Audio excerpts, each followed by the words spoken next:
Hey everybody, I'm Jammer here today with another ARMS character guide video. If you haven't seen any previous episodes of this little series, we're going through all the characters and doing a little quick guide and overview of all like the strategies and ARM combination stuff for all the characters in the game. So far we've done a pretty good number of them. I'll put a link to the playlist and a couple of the episodes in the description below, so definitely go check that out if you're interested. Anyways, today we're going to be talking about the Clockwork Cops being Byte and Barq. Now this is an interesting fighter where technically it's two fighters in one, and he's the only character in the game that technically has 3 sets of arms.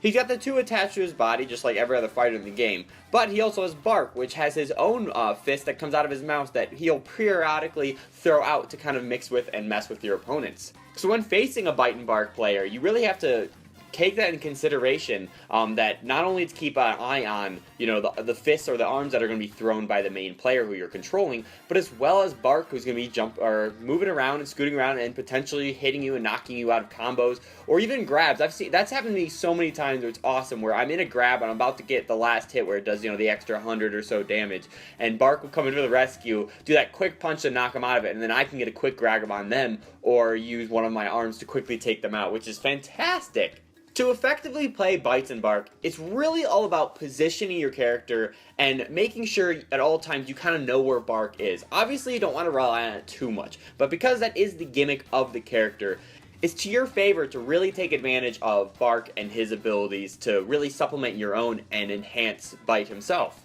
His movement compared to the cast is a little bit stiff, but not too bad, honestly. It doesn't take too long to get used to his movement and stuff like that. He doesn't have much horizontal movement compared to other cast members anyways. Like his dodge, I think, comes out a little bit shorter than the rest of the cast, and he's very a vertical fighter because, you know, he's very up straight and he's tall, you know. In a way, it does hinder his ability to move around the stage, but with the help of Barq, you can actually get around really quickly. You can actually jump on top of Barq's head, and as you do that, it actually initiates one of those fist deflectors that you know, like Min Min's kick, or more similar to Springman's little spin attack thing. Well, instead of how Springman does it, where he charges up his fist into it, all Byte has to do is jump on top of Barq, and then as he's jumping off, it'll initiate that little barrier. If you actually position and balance yourself correctly, you can actually keep yourself on top of Barq and keep bouncing over and over again. Now, obviously, like all tactics, you don't want to keep doing that over and over, but it's kind of like a good place to rest where you're safe for a few moments, kind of think about what your next action is going to be, and then you can act accordingly after that. While you're bouncing on Barq, or even if it's just one bounce on Barq, you obviously get that little deflector, which is really nice because if an opponent tries to go for a grab while you're jumping on top of Barq, it can immediately disable those arms, allowing you to counterattack super quickly.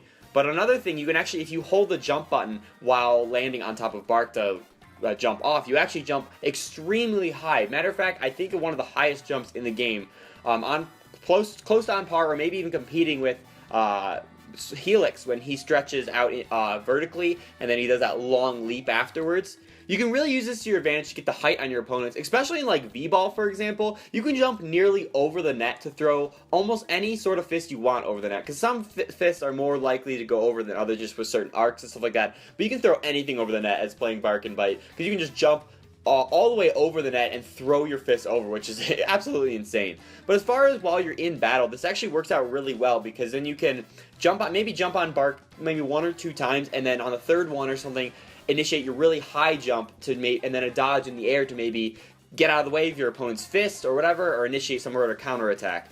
I've seen a lot of players struggle when picking up Byte and Barq to kind of keep track of where Barq is going to be and how to use him effectively. Like, they try to jump onto him and he seems just to be out of reach.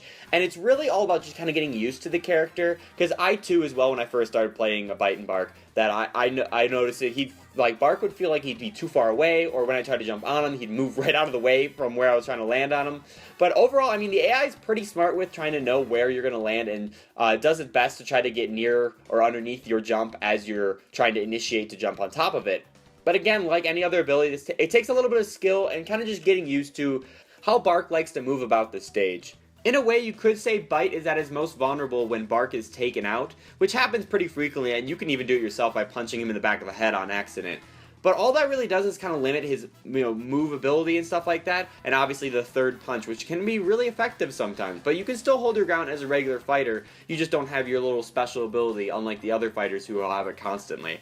And it's not like he takes too long to come back anyways. It's not nearly like Rosalina and Luma from Smash Brothers, where if Luma's gone, Rosalina is severely at the disadvantage there, and she really needs to like play defensively until Luma comes back. With Byte Barq, I mean, he can keep dropping in and out a bunch, and you can still play pretty formidably without him, but when he is there, you can use that to your advantage to, of course, get the upper edge on your opponents. Alright, now let's go over some of the default arms that Byte Barq have, the first being the Seiki. Now this is the variant of the Homie, this time actually having an electric attribute. Similar to that arm, it actually has technically first an explosion attribute where it actually has an area of effect when it hits when charged up, and then it will release the electric elemental. This also has like an auto aim on, which is really nice, so if you throw it somewhere close to where the opponent is, it will actually home onto it after once it gets close to the opponent, and it's really effective for that. Similar to like the Homie, you really can't try to fight it when you throw out this arm, because if you want to put a crazy arc on it, like this isn't the arm to do that. This is really more of a straight line punching arm, and you really want to let the homing do the work for you rather than try to fight it and arc it to aim in a certain position, and it'll be a lot more natural if you let it happen as it does and go with the flow of the seeking, you know?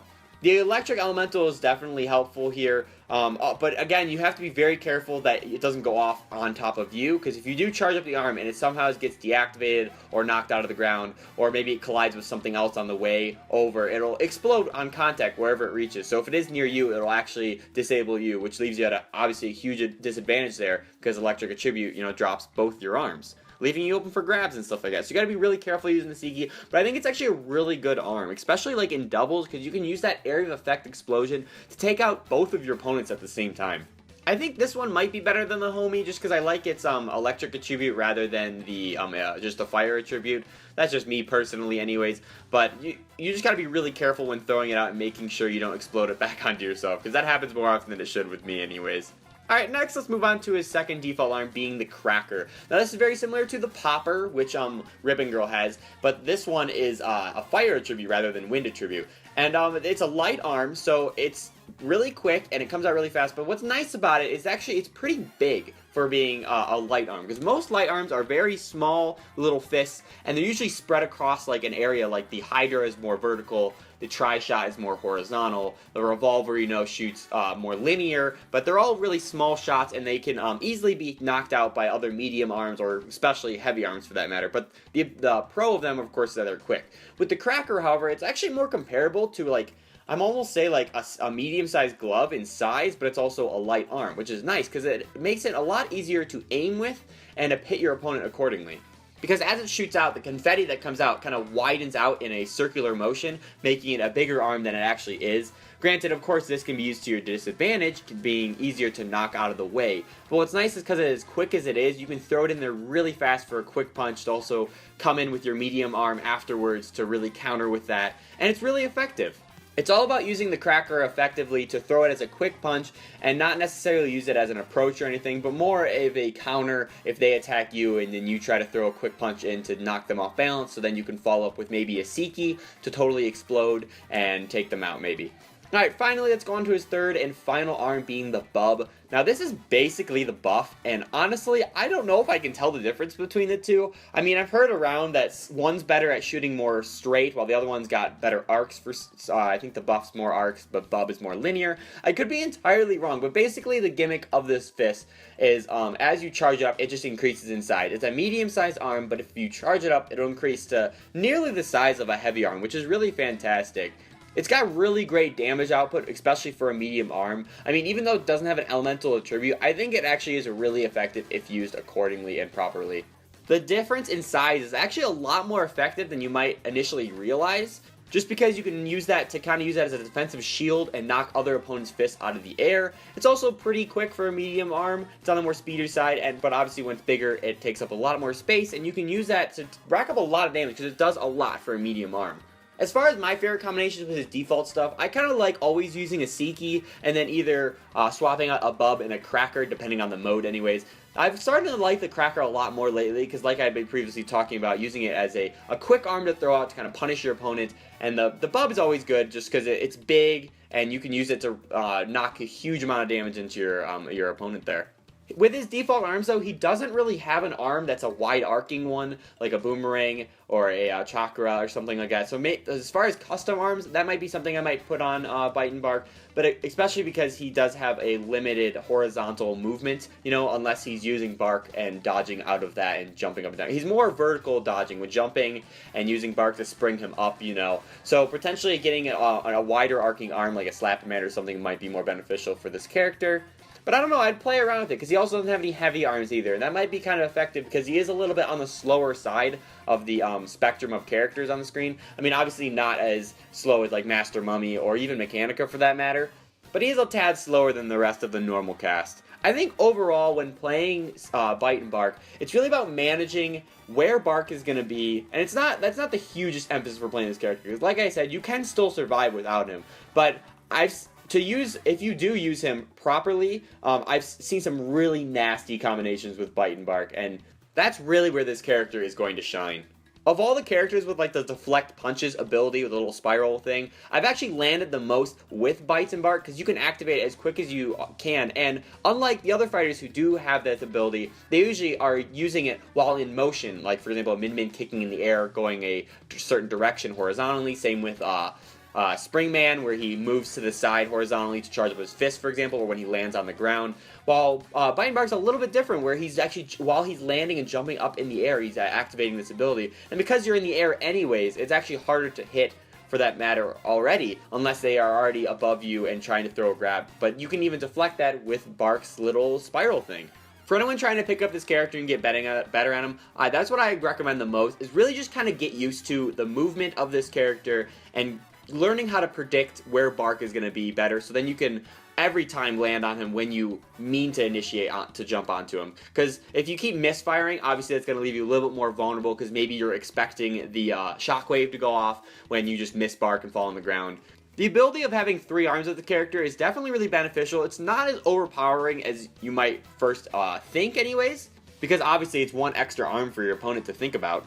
It doesn't pop off as often as you think, but on the other hand, a lot of opponents who do face against Byte Barq really aren't expecting Barq to throw out punches, and often I've gotten like a 1 hit in, and then that leaves their opponent vulnerable to either grab or even giving me the chance to like back up, get ready for the next attack, and like kind of get my grounds, The best though, like I previously mentioned, by far, is when you're in a grab animation and Barq saves the day and throws a quick punch in. It's fantastic.